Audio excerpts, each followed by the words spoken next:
السلام علیکم ورحمۃ اللہ وبرکاتہ۔ بسم اللہ الرحمن الرحیم۔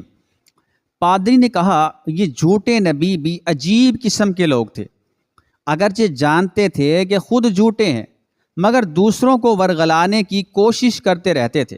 حضرت عامر رضی اللہ تعالیٰ عنہ حضرت محمد صلی اللہ علیہ وآلہ وسلم کا جاہ و جلال، عزت و عظمت اور امتیوں کی محبت اور وارفتگی دیکھ کر لوگوں کے منہ میں پانی بھر آیا اور حریص جاہ ہو کر نبوت کی نقالی کرنے لگے، حالانکہ رسول اللہ صلی اللہ علیہ وآلہ وسلم نے صاف طور پر یہ فرما دیا تھا کہ میں آخری نبی ہوں، انا خاتم النبیین لا نبی بعدی، میرے بعد کوئی نبی نہ ہوگا۔ چنانچہ حضور اکرم صلی اللہ علیہ وآلہ وسلم نے ارشاد فرمایا، مجھے اپنی امت کے حق میں گمراہ کرنے والے اماموں یعنی خانہ ساد نبیوں کی طرف سے بڑا اندیشہ ہے، اور میری امت میں 30 کذاب یعنی جھوٹے ضرور پیدا ہوں گے، جن میں سے ہر ایک اس بات کا مدعی ہوگا کہ وہ اللہ تعالیٰ کا نبی ہے، حالانکہ میں آخری نبی ہوں اور میرے بعد کوئی نبی مبعوث نہ ہوگا۔ پادری نے کہا اچھا تم حالات بیان کرو۔ حضرت عامر رضی اللہ تعالیٰ عنہ نے فرمانا شروع کیا، حضرت خالد رضی اللہ تعالیٰ عنہ سجاہ کی مہم سے فارغ ہو کر مالک بن نویرہ کے تعاقب میں چلے۔ مالک مسلمان ہو کر مرتد ہو گیا تھا، وہ سجاہ کا ساتھ چھوڑ کر حضرت خالد رضی اللہ تعالیٰ عنہ کے خوف سے قبیلہ بنو تمیم کی بستیوں کی طرف بھاگ گیا تھا اور موضع بطاح میں جا کر مقیم ہو گیا تھا۔ حضرت خالد رضی اللہ تعالیٰ عنہ اس کا سراغ لگاتے ہوئے وہاں پہنچے۔ حضرت ابو بکر صدیق رضی اللہ تعالیٰ عنہ خلیفہ اول نے حضرت خالد رضی اللہ تعالیٰ عنہ کو یہ حکم دیا تھا کہ وہ جن مرتد قبائل میں پہنچیں وہاں جا کر اول اذان دیں، اگر ان کے جواب میں قبیلے والے بھی اذان دیں تو اس بستی پر طاقت نہ کی جائے۔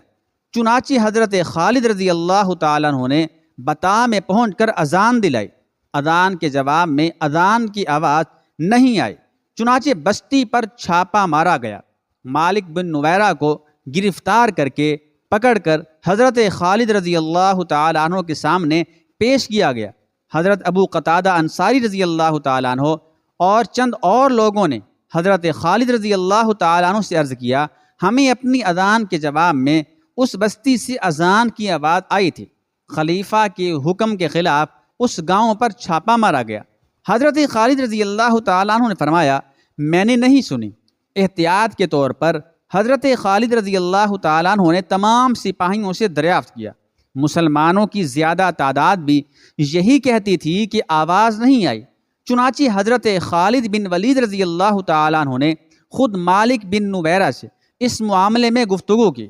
اس نے گفتگو کو لایانی طول دے دیا اور باتیں کرتے ہوئے کئی مرتبہ یہ کہا، تمہارے صاحب رسول اللہ صلی اللہ علیہ وآلہ وسلم نے ایسا فرمایا ہے۔ حضرت خالد رضی اللہ تعالیٰ عنہ نے ترشروع ہو کر فرمایا، کیا وہ تمہارے صاحب نہ تھے؟ مالک نے اس کا کوئی معقول جواب نہیں دیا بلکہ اور باتیں شروع کر دیں۔ چونکہ اس کی باتوں سے ارتداد ٹپک رہا تھا، لہٰذا حضرت خالد رضی اللہ تعالیٰ عنہ نے حضرت زرار رضی اللہ تعالیٰ عنہ کو اشارہ کیا اور انہوں نے تلوار سے مالک کا سر اڑا دیا۔ مالک کے قتل کیے جانے سے وہ لوگ جو کہتے تھے کہ اذان کی آواز آئی تھی، حضرت خالد رضی اللہ تعالیٰ عنہ سے ناخوش ہو گئے۔ حضرت ابو قتادہ رضی اللہ تعالیٰ عنہ بہت خفا ہوئے۔ انہوں نے صاف طور پر کہا کہ حضرت خالد مسلمانوں کو قتل کرتے ہیں۔ وہ اس روز وہاں سے بغیر حضرت خالد سے اجازت لیے مدینہ منورہ روانہ ہو گئے۔ انہوں نے پہلے یہ واقعہ حضرت عمر فاروق رضی اللہ تعالیٰ عنہ سے بیان کیا۔ حضرت عمر فاروق رضی اللہ تعالیٰ عنہ حضرت خالد رضی اللہ تعالیٰ عنہ سے بہت برہم ہوئے۔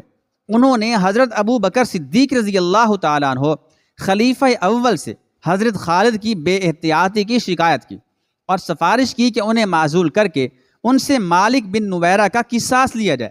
جب یہ خبر مدینہ منورہ میں پہنچی تو عام طور پر مسلمان حضرت خالد رضی اللہ تعالیٰ عنہ سے ناراض ہو گئے اور انہوں نے دربار خلافت میں انہیں سزا دیے جانے کی درخواست کی۔ حضرت ابو بکر صدیق رضی اللہ تعالیٰ عنہ نے حضرت خالد رضی اللہ تعالیٰ عنہ کے خلاف شہادت طلب کی۔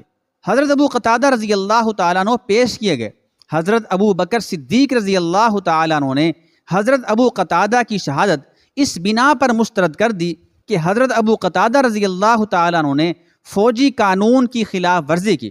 وہ اپنے افسر حضرت خالد رضی اللہ تعالیٰ عنہ سے اجازت لیے بغیر چلے آئے تھے، چنانچہ انہیں حکم دیا گیا کہ وہ حضرت خالد کے پاس جا کر ان کے احکام کی تعمیل کریں۔ حضرت ابو قتادہ رضی اللہ تعالیٰ عنہ چلے گئے، لیکن چونکہ خلافت کے بعد اراکین حضرت خالد پر الزام لگا رہے تھے، اس لیے خلیفہ حضرت ابو بکر صدیق رضی اللہ تعالی عنہ نے حضرت خالد کو جواب دہی کے لیے طلب کیا۔ حضرت خالد کو یہ معلوم ہو گیا تھا کہ حضرت عمر فاروق بھی ان کی مخالفت پر آمادہ ہو گئے ہیں، اور وہ جانتے تھے کہ حضرت عمر فاروق رضی اللہ تعالیٰ عنہ بڑے تیز مزاج ہیں، سخت سرزنش کریں گے، اس لیے وہ خفیہ طور پر خلیفۃ المؤمنین کی خدمت بابرکت میں حاضر ہوئے۔ حضرت ابو بکر صدیق رضی اللہ تعالی عنہ نے ان سے دریافت فرمایا، تم نے مالک کو بلا وجہ کیوں قتل کرایا؟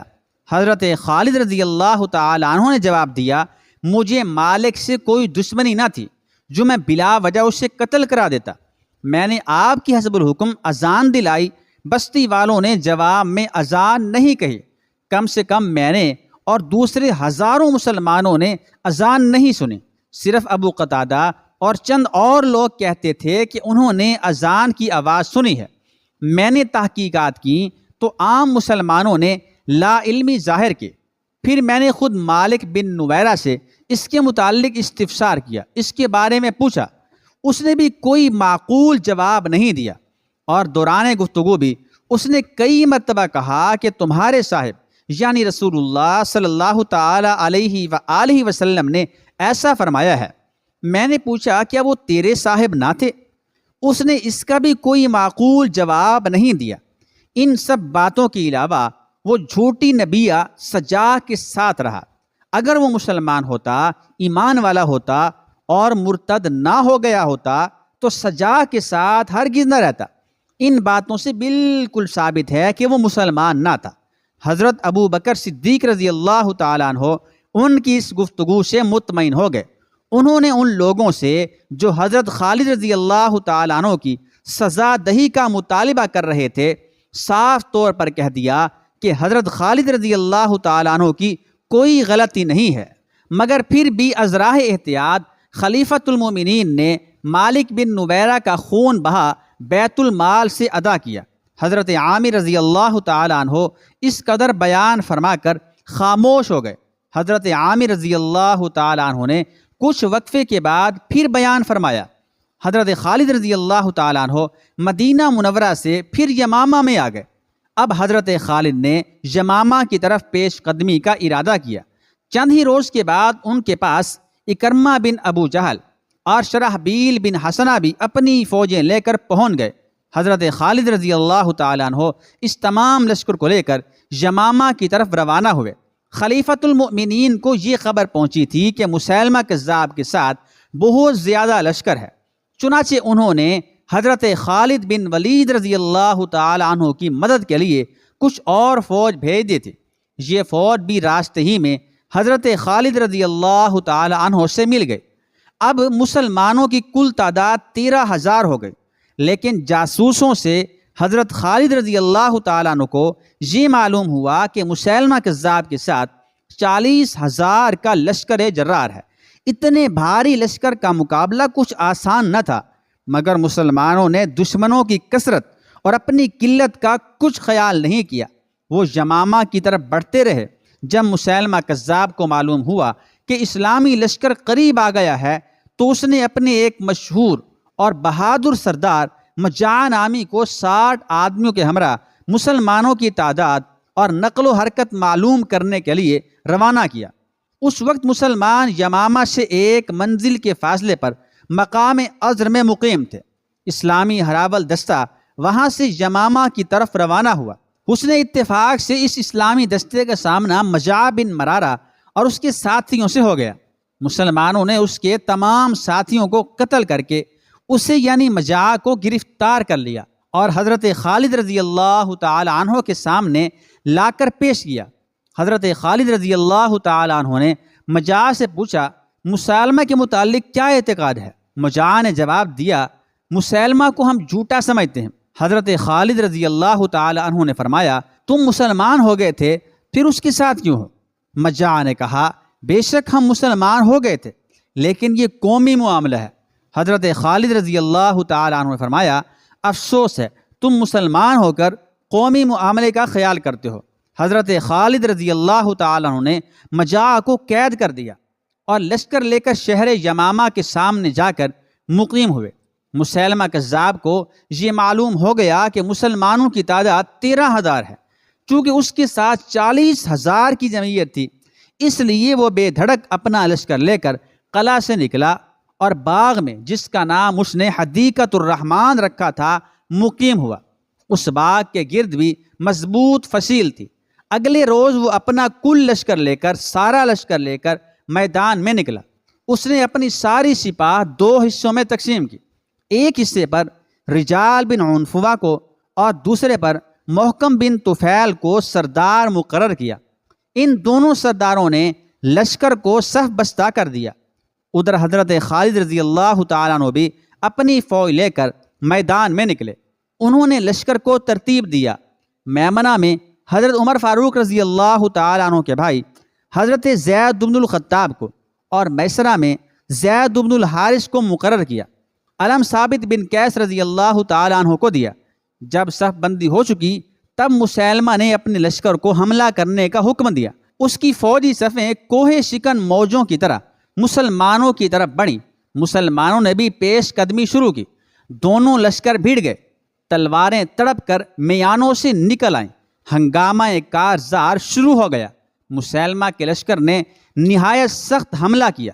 اگرچہ مسلمانوں نے نہایت جمع مردی اور صبر و استقلال سے مرتدوں کے اس حملے کو روکا، لیکن پھر بھی وہ کئی قدم پیچھے ہٹ گئے، مگر پھر جم گئے اور نہایت دلیری سے لڑنے لگے۔